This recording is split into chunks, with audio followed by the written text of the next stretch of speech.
안녕하십니까.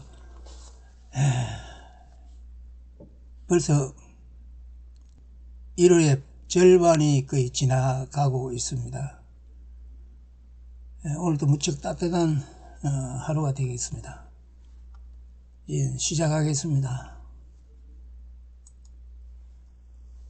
오늘은 우주보다 무겁고 우주보다 귀한 것, 이 세상에서 가장 귀중한 것은 사람의 목숨입니다. 인간의 목숨은 각자에게 단 하나뿐입니다. 무엇으로도 목숨을 대신할 수 없습니다. 목숨은 최상이며 최고입니다. 한 사람 개인의 생명의 무게는 전 우주의 무게보다 무겁습니다. 한 사람 개인의 값은 우주보다 값집니다. 주님께서 마태복음 16장 26절에서 말씀하셨습니다. 사람이 만일 온 천하를 얻고도 제 목숨을 잃으면 무엇이 유익하리요? 무엇을 주고 제 목숨을 바꾸겠느냐? 그런데 이렇게 귀중한 인간의 목숨이 파리 목숨보다 더 가볍게 취급되는 경우들이 많습니다. 지난 1일에 일본 간토 반도에서 발생한 지진으로 많은 사람들이 죽었습니다. 자연재해로 인한 죽음이 지구상에서 많이 생겨집니다. 자연재해로 목숨을 잃는 경우는 불가항력적이라 어쩔 수 없습니다. 자연재해는 인간이 막을 수 없는 것이지만 그러나 그러한 죽음도 안타깝습니다. 얼마 전에 마약 투약 혐의로 경찰 조사를 받다가 극단적 선택을 한 배우 이선균 씨의 죽음은 마음을 아프게 하였습니다. 개인적으로 알지 않고 영화를 본 지도 몇십 년이 되었고 요즘은 드라마도 보지 않으니 그의 연기를 잘 알지 못하지만 한 젊은 유명 연예인의 목숨이 아까웠습니다. 두 번의 마약 검사에서 음성으로 나오고 본인이 강력하게 부인을 하는데 경찰의 수사에 크게 압박을 느꼈던 것 같습니다.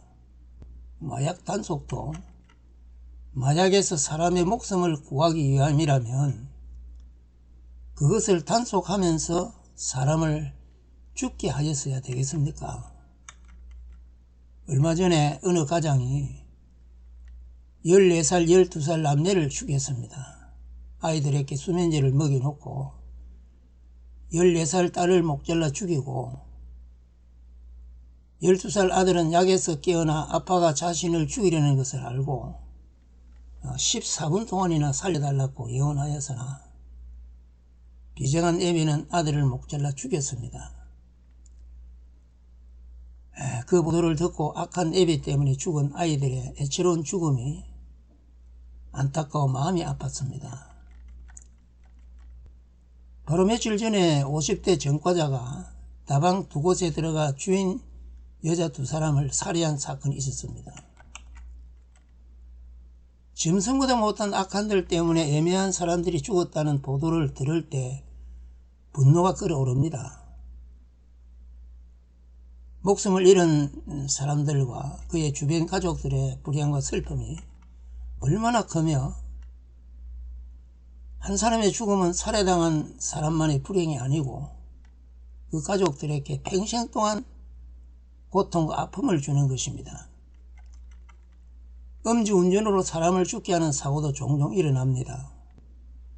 음주운전으로 사람을 죽게 하거나 상해하는 자들은 응분의 벌을 받게 하고 평생 운전 못하게 하여야 합니다. 그렇지 않으면 또 음주운전으로 사람을 상해하거나 죽게 합니다. 그러나 음주운전에 너무 관대한 것 같습니다. 인간의 목숨은 하나님께서 주셨고 하나님만이 주관할 수 있습니다.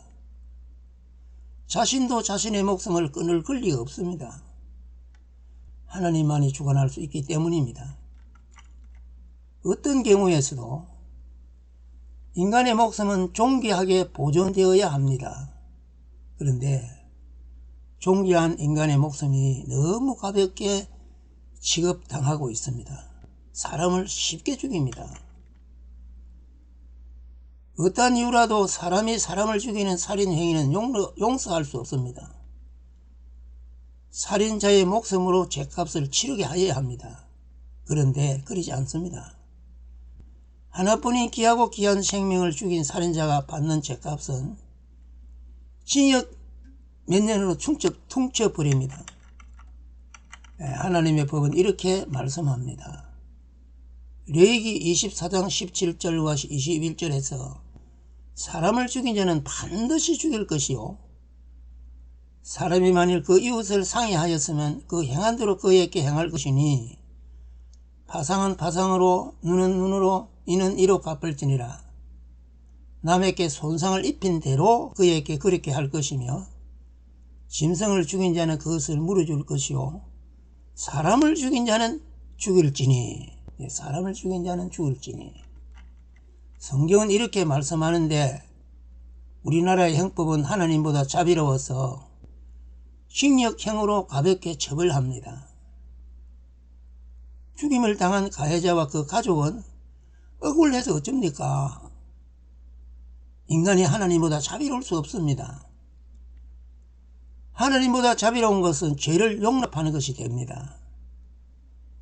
살인죄에 대한 벌은 하나님께서 정하신 법에 따라서 시행되어야 합니다.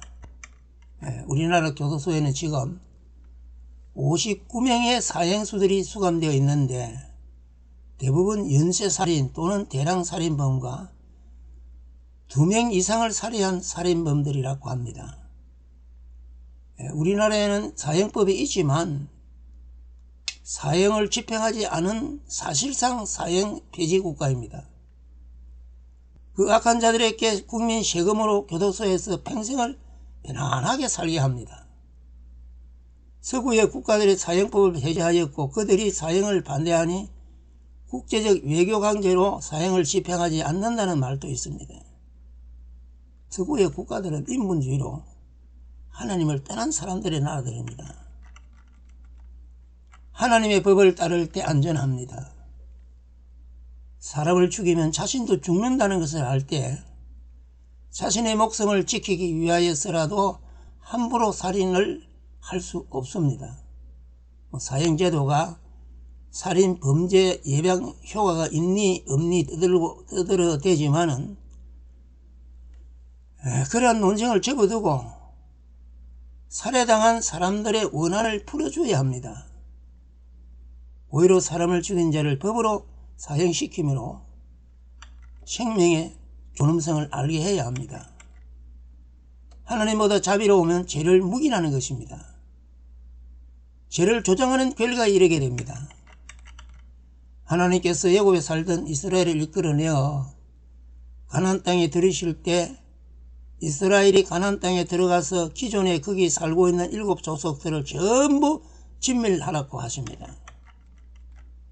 신명기 7장 16절에 내 하나님 여호와께서 내게 붙이신 모든 민족을 내 눈이 긍휼히 보지 말고 진멸하고 그 신을 섬기지 말라. 그것이 내게 올무가 되리라. 거기에 살고 있는 족속들은 인신 공양을 하는 몰록, 그모스, 밀곰 신을 섬기며 그 신들에게 자식을 불태워 제사하는 악한 족속들입니다. 근친, 상간, 수간, 동성애 등 온갖 죄악을 범하고 있었습니다. 하나님께서 그들의 죄악을 이스라엘 족속을 통하여 벌하려 하였습니다. 긍휼히 여기지 말고 다 멸하라 하였습니다. 흉악한 죄악에는 자비를 베풀지 못하게 하십니다. 죄를 벌하고 죄를 예방하기 위함입니다. 보이스피싱으로 남의 돈을 관시하거나 전세 사기를 쳐서 젊은 사람을 절망의 나락으로 몰아넣어 극단적 선택을 하게 한 전세 사기범들, 이러한 악한 자들은 사회생활을 할 수 없게 하여야 합니다. 그러한 자들이 살아가기가 아주 불편한 사회를 만들어 선량한 사람들이 평안하게 살아갈 수 있는 세상을 만들어야 합니다. 죄악에 대하여서는 하나님보다 자비로워서는 안 됩니다. 인간의 목숨은 우주의 무게보다 무겁고 우주보다 더 값진 것입니다. 감사합니다.